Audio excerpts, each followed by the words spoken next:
Good morning students.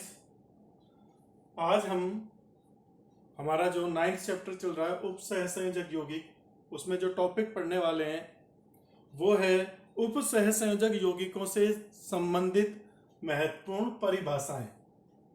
ऐसे शब्द जो हमें काम आएंगे, इनके बिना हम उपसहसंयोजक यौगिकों को समझ नहीं सकते। तो एक एक को हम देखेंगे। उपसहसंयोजक यौगिक होते क्या हैं? जिनमें जटिल भाग में कोई धातु परमाणु अन्य उदासीन परमाणु या आयनों के साथ उपसहसंयोजक बंध द्वारा जुड़ा होता है। जिनमें उपसहसंयोजक बंध पाए जाते हैं, धातु परमाणु से जो लिगेंड है वो उपसहसंयोजक बंध बनाते हैं। तो अब इनकी डेफिनेशन देखेंगे। सबसे पहले देखो, समन्वय क्षेत्र,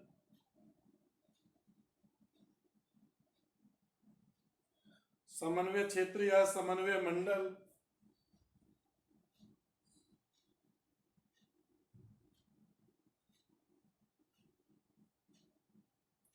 या उपसहसंयोजक क्षेत्र, क्योंकि उपसहसंयोजक बनते हैं इसमें।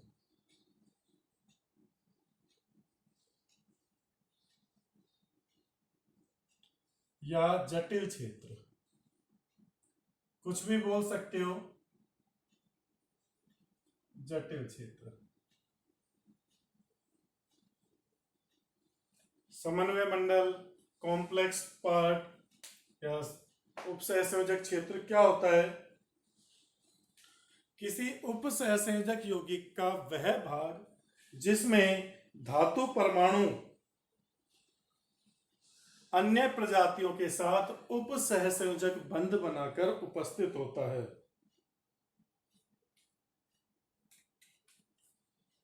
क्या इसकी डेफिनेशन होगी? किसी उपसहसंयोजक यौगिक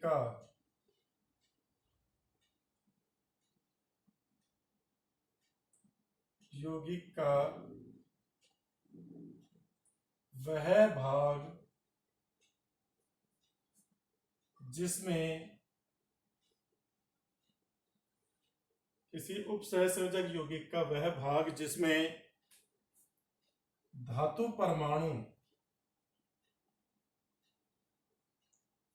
परमाणु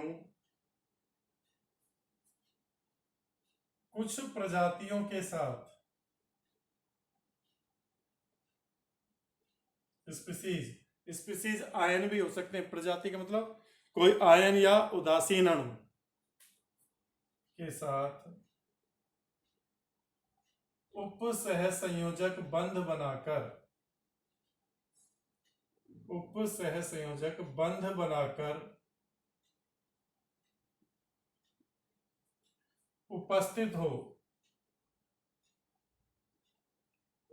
हो। जटिल क्षेत्र कहलाता है। जटिल क्षेत्र या उपसहसंयोजक क्षेत्र कहलाता है।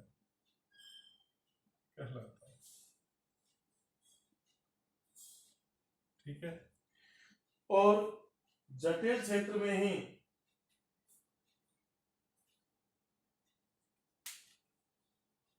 जैसे K4FeCN का होल 6, तो यहां पर देखो ये जो धातु परमाणु है ये Cn के साथ उपसहसंयोजक बंध बनाकर उपस्थित है। तो इस वाले पार्ट को, इस पूरे पार्ट को अपन क्या बोलेंगे? जटिल क्षेत्र या उपसहसंयोजक मंडल। जटिल क्षेत्र, ये पार्ट कहलाएगा आपका जटिल क्षेत्र। और जटिल क्षेत्र में ही धातु परमाणु जितने उपसहसंयोजक बंध बनाता है, उन उपसहसंयोजक बंधों की संख्या के आधार पर इसकी ज्यामिति का निर्धारण किया जाता है। जैसे यहां पर 6 बंध उपसहसंयोजक बंध बनाए, तो इसकी जो ज्यामिति और संकीर्ण है उनका निर्धारण इसी के आधार पर किया जाता है। ठीक है। तो जटिल क्षेत्र की ज्यामिति व संकरण का निर्धारण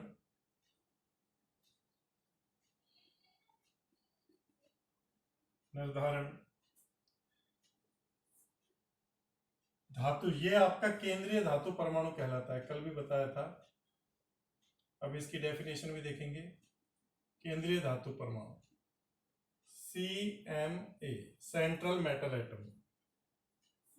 CMA की समन्वय संख्या के आधार पर किया जाता है। समन्वय संख्या बोल देते हैं, या उप सह संयोजन संख्या, या उप सह संयोजन संख्या के आधार पर किया जाता है।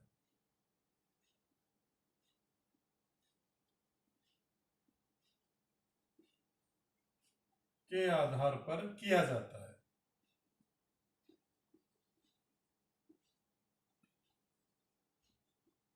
उप सहसंयोजन संख्या कुछ भी नहीं है, उप सहसंयोजक बंधों की संख्या। केंद्रीय धातु परमाणु द्वारा बनाए गए उप सहसंयोजक बंधों की संख्या को अपन क्या बोलते हैं? समन्वय संख्या या उप सहसंयोजन संख्या। इसके आधार पर क्या संकरण होगा, क्या ज्यामिति होगी आपके जो समन्वय क्षेत्र है उसकी, उसे अपन देखते हैं।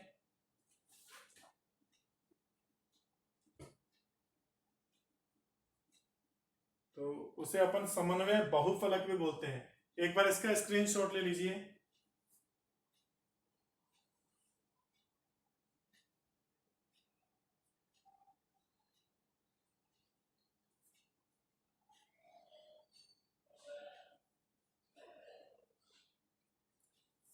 ये CMA है, ये आपके क्या कहलाते हैं? लिगेंड।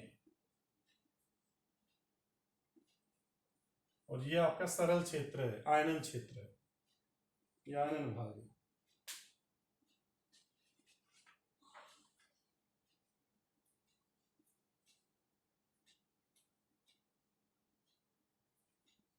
ठीक है भाई, अब देखते हैं दूसरा पार्ट जो इससे निर्धारित होगा, बनाए गए उपसहसंयोजक बंधों की संख्या से। स्क्रीनशॉट ले लिया इसका।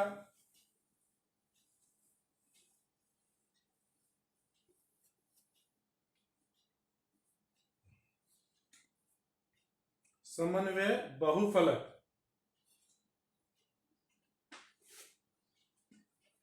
समन्वय बहुफलक दूसरा।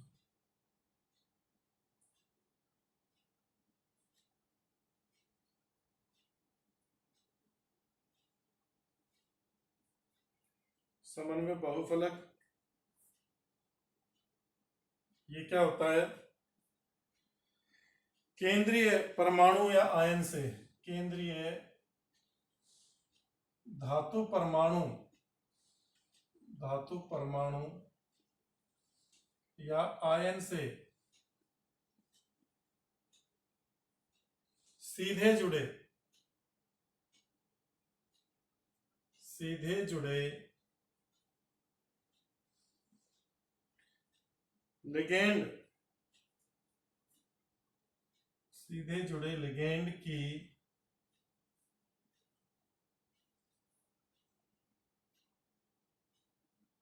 दिक् स्थान व्यवस्था को, दिक् स्थान व्यवस्था को समन्वय बहुफलक कहते हैं।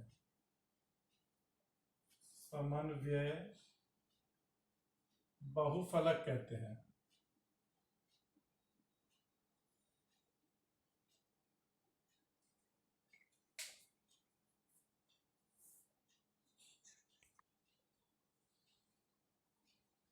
जैसे देखो, समन्वय बहुफलक कैसे बनेगा? आपकी उप सहसंयोजन संख्या,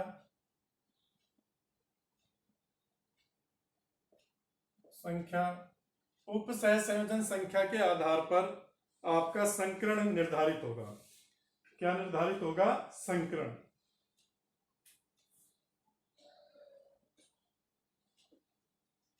और उस संकरण के आधार पर उसकी आकृति वह ज्यामिति निर्धारित होगी। जैसे मान लीजिए केंद्रीय धातु परमाणु की उप सहसंयोजन संख्या क्या होती है? 2। मतलब 2 लिगेंड जुड़े हुए हैं, 2 उप सहसंयोजक बंध बने, तो संकरण होगा sp। आकृति कैसी होगी? रेखीय। इसकी आकृति कैसी होगी? रेखीय। इस तरह से ये मेटल और ये लिगेंड, इस तरह की ज्यामिति होगी 180 डिग्री। अगर उप सहसंयोजन संख्या 3 है तो संकरण क्या होगा? sp2। संकरण क्या होगा? sp2। तो इसकी ज्यामिति क्या होगी? समतल त्रिकोणीय।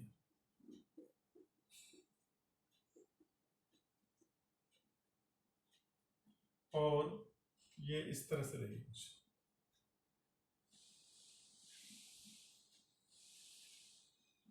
ये आपके लिगेंड बन गए।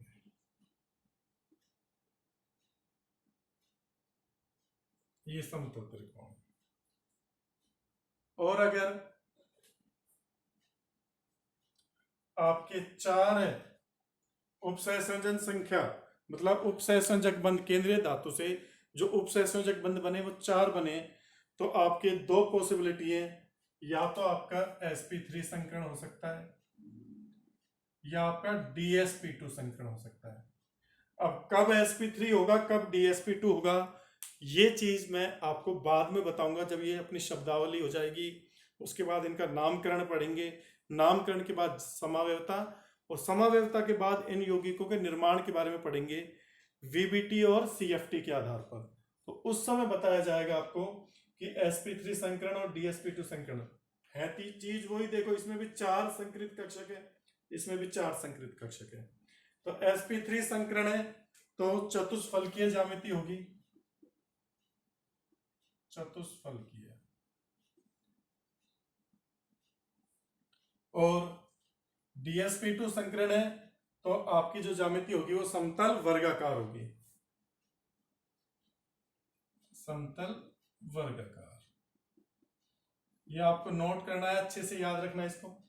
चतुष्फलकीय ज्यामिति तो आप जानते हो, मेटल, एक लिगेंड यहां, एक ये, एक ये और एक ये। 109 डिग्री 28 मिनट वाला कोण होता है, 109.5 डिग्री। समतल वर्गाकार कैसे बनेगा? मेटल, मेटल से ये,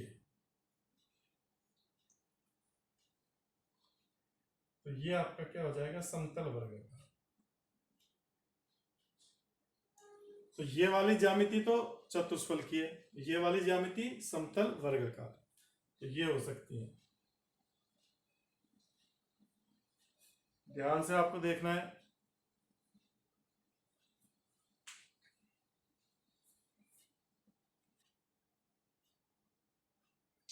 चौथा आपका आता है जब 5 बॉन्ड बनाए तो ज्यामिति sp3d या dsp3 होगी। या तो sp3d हाइब्रिडाइजेशन होगा या dsp3। sp3 हाइब्रिडाइजेशन है तो त्रिकोणीय द्विपिरामिडीय ज्यामिति होगी, त्रिकोणीय द्विपिरामिडीय। ये आप जानते हो, पढ़ चुके हैं संकरण में। त्रिकोणीय द्विपिरामिडीय बनता है sp3d, और dsp3 है तो वर्गाकार पिरामिडीय बनेगी, वर्गाकार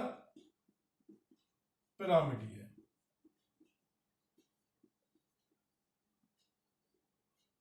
त्रिकोणीय द्विपिरामिडीय आपको पता है कैसे बनती है? मेटल, एक लिगेंड यहां, एक लिगेंड यहां, एक यहां। ये तो समतल त्रिकोणीय हो गया आपका, और इसमें ऊपर L और ये नीचे है, ये द्विपिरामिडीय। ये वाली ज्यामिति रहेगी कब? त्रिकोणीय द्विपिरामिडीय। sp3d संकरण है, और वर्गाकार पिरामिडीय मैं इसी के नीचे बना रहा हूं, वर्ग बना लो आप। देखो लिगेंड जोड़ दिए, लिगेंड्स की व्यवस्था हो गई, और एक ये तो वर्गाकार हो गया, और इसमें एक ऊपर लिगेंड जो है, ये पिरामिड बन गया, ये वर्गाकार पिरामिड हो गया। ठीक है भाई, आगे लास्ट एक और पॉइंट बचा है, इसका स्क्रीनशॉट ले लो, फिर अगली आकृति और बना देता हूं लास्ट।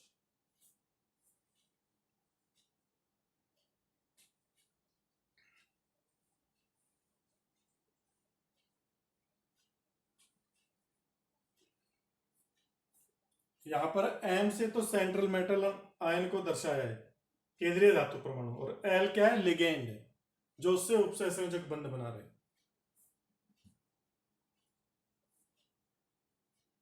हाँ भाई, मिटा देता हूं ये।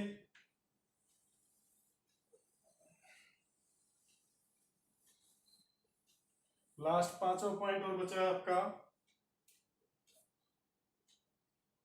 जब 6 बंध बनाए, क्या हो, जब 6 बंध बनाए, 6 बनाएगा तो संकरण क्या होगा, या तो sp3d2 या d2sp3, और इन दोनों ही कंडीशन में आकृति आपकी अष्टफलकीय बनेगी, इसके अलावा और कोई पॉसिबिलिटी नहीं है। अष्टफलकीय ज्यामिति आप जानते हो, मेटल, ये आपके 4 लिगेंड तो वर्गाकार,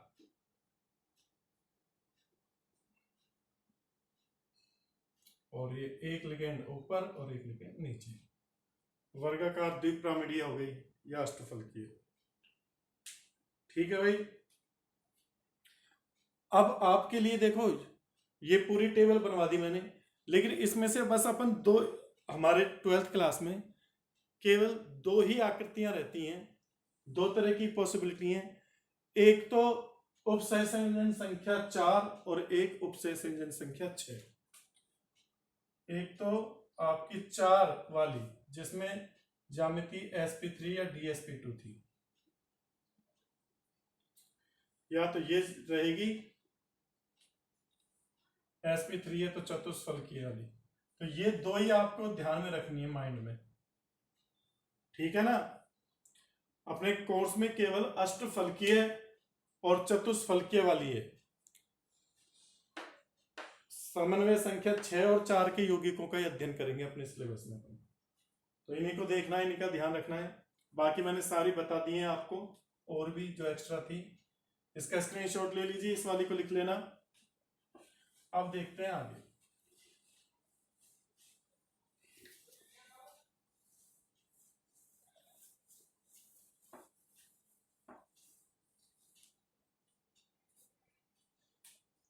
देखो, समन्वय क्षेत्र पढ़ लिया अपन ने, अब देखते हैं आयनन क्षेत्र। तीसरी डेफिनेशन है आयनन क्षेत्र।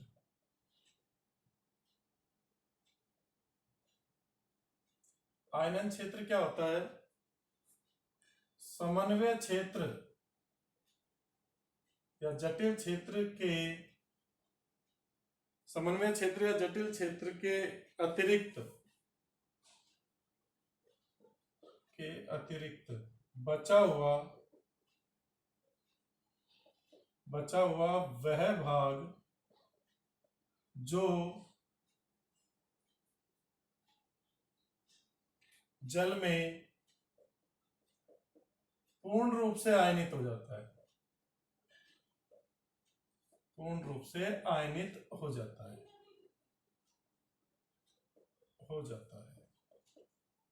क्या कहलाता है, आयनन क्षेत्र कहलाता है। क्या कहलाएगा, आयनन क्षेत्र। जैसे K4FeCN6, तो जो बड़े ब्रैकेट में बंद है वो तो समन्वय क्षेत्र या जटिल, समन्वय या जटिल, और जो बाहर है बचा हुआ भाग, ये आपका आयनन क्षेत्र है, ये पूर्णतः आयनन हो जाता है।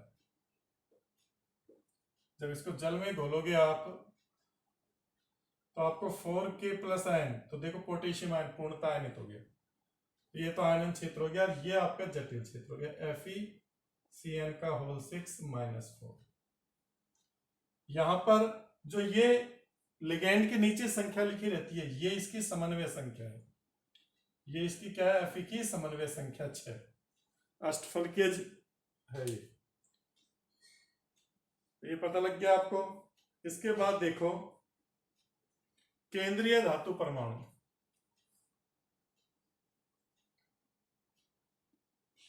केंद्रीय धातु परमाणु या आयन, सीएमए या सीएमआई। केंद्रीय धातु परमाणु क्या है? समन्वय क्षेत्र में उपस्थित वह धातु, ये बड़े ब्रैकेट के अंदर उपस्थित वह धातु जो अन्य प्रजातियों के साथ इलेक्ट्रॉन युग्म ग्रहण करके उपसहसंयोजक बंध बनाती है। तो इसकी डेफिनेशन क्या होगी? समन्वय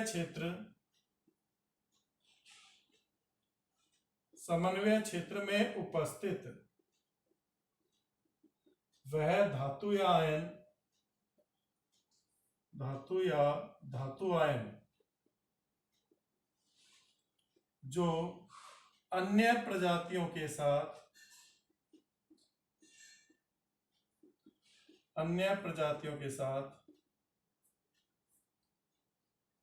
उपसहसंयोजक बंध बनाती है। क्या कहलाती है? सीएमए कहलाती है। सीएमए या सीएमआई कहलाती है।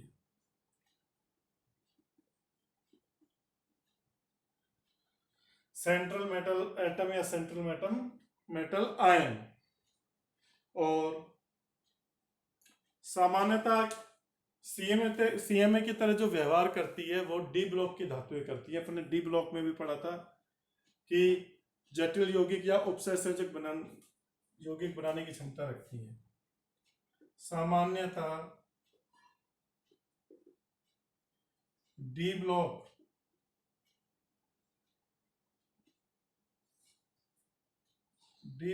की धातुएं सीएमए की तरह व्यवहार करती है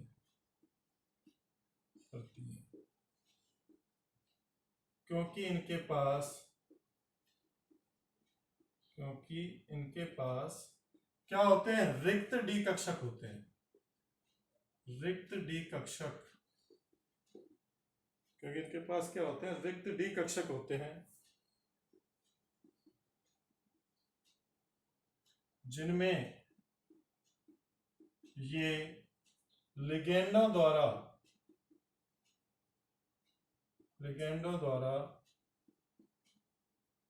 दिए गए लोन पेयर ग्रहण कर सकती है।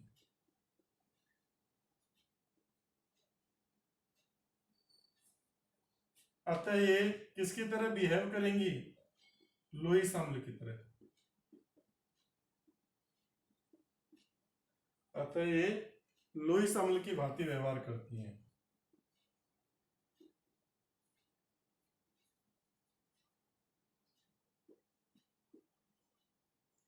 तो आई बात समझ में? केंद्रीय धातु परमाणु या केंद्रीय धातु आयन क्या है? समन्वय क्षेत्र में उपस्थित वह धातु परमाणु या धातु आयन जो अन्य प्रजातियों के साथ उपसहसंयोजक बंध बनाता है, सीएमए या सीएमआई कहलाता है। और मुख्यतः सीएमए की तरह व्यवहार कौन करता है? डी ब्लॉक की धातुएं, क्योंकि इनके पास रिक्त डी कक्षक होते हैं जिनमें ये लिगेंडों द्वारा दिए गए लोन पेयर को ग्रहण कर सकती हैं। इस कारण से ये लुईस अम्ल की भांति व्यवहार करती हैं। तो ये आपके क्या हो गया? केंद्रीय धातु परमाणु।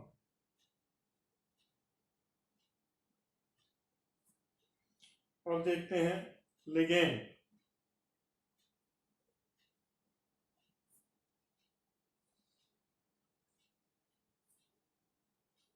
इसका स्क्रीनशॉट ले लीजिए भाई।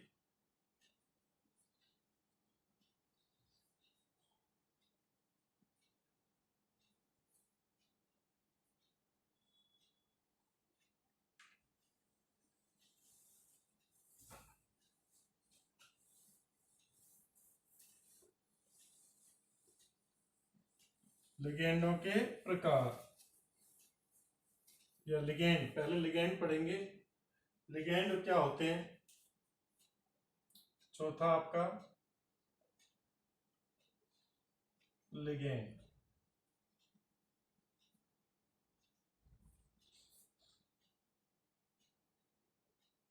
लिगेंड क्या होते हैं? केंद्रीय धातु परमाणु को इलेक्ट्रॉन युग्म दान कर उपसहसंयोजक बंध बनाने वाले परमाणु, अणु या आयन ही क्या कहलाते हैं? लिगेंड कहलाते हैं। केंद्रीय धातु परमाणु या आयन को इलेक्ट्रॉन युग्म दान कर, इलेक्ट्रॉन युग्म दान कर उपसह संयोजक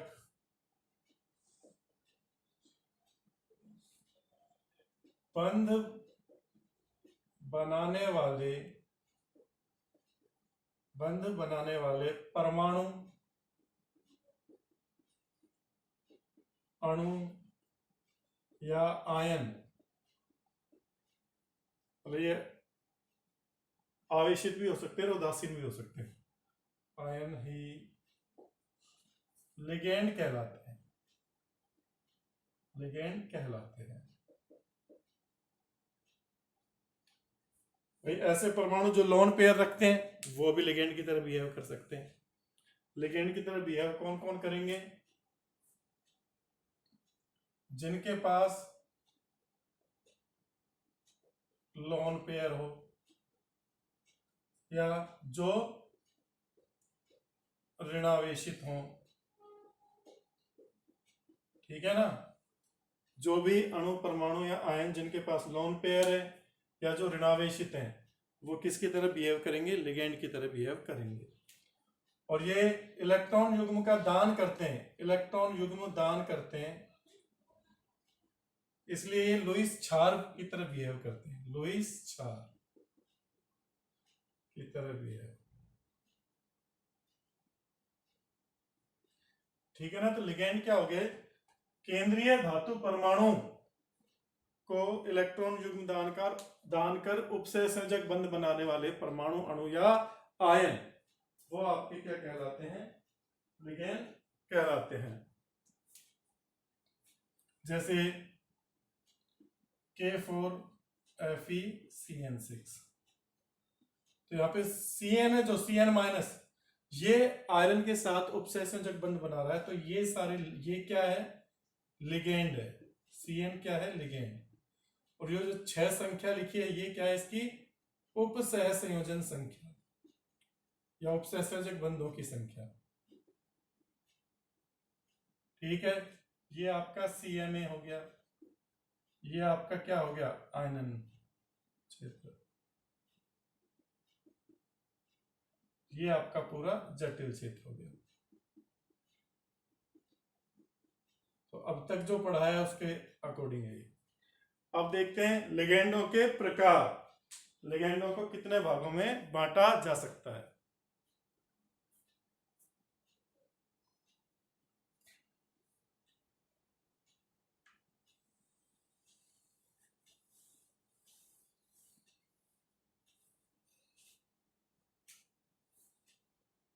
देखो, लिगेंडों को पहले तो 2 भागों में विभक्त किया गया है, 2 आधार पर। एक तो लिगेंड पर उपस्थित आवेश के आधार पर, 2 आधार पर बांटा गया है। पहला आवेश के आधार पर,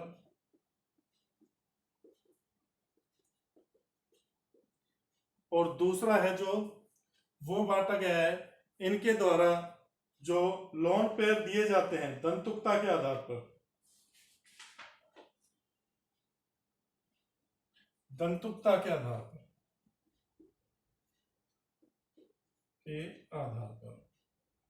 दंतुकता मतलब है कि कितने वो लोन पेयर दे रहे हैं, कितने उपसहसंयोजक, एक लिगेंड कितने उपसहसंयोजक बंध बना रहा है, उस आधार पर। तो आवेश के आधार पर ये आपको पता है धनावेशित, ऋणावेशित और उदासीन। आपके ये मोस्ट है ऋणावेशित और उदासीन, क्योंकि धनावेशित लिगेंड एक दो ही हैं जो बना लेते हैं, काम में आ जाते हैं, बाकी ऋणावेशित और उदासीन ही ज्यादा है। और दंतुकता के आधार पर देखो, जो एक उपसहसंयोजक बंध बना रहा है, जो लिगेंड केंद्रीय धातु के परमाणु के साथ केवल एक लोन पेयर दे रहा है, एक उपसहसंयोजक बंध बना रहा है, उसको बोलेंगे एक दंतुक लिगेंड, मोनोडोनेंट, एक दंतुक। जो दो लोन पेयर दे रहा है वो द्विदंतुक, और जो दो से ज्यादा दे रहा है वो बहुदंतुक लिगेंड।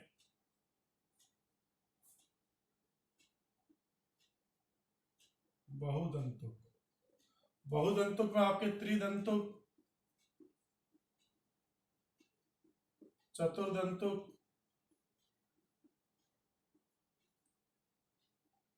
पंचदंतुक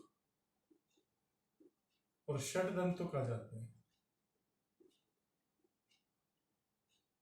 समझ गए होंगे, ये एक लोन पेयर दे रहा है, ये दो लोन पेयर देता है। बहुदंतुक में दो से ज्यादा, तीन दे सकता है, चार दे सकता है, पांच दे सकता है, छह दे सकता है। और एक होते हैं आपके उभय दंतुक लिगेंड, उभय दंतुक लिगेंड,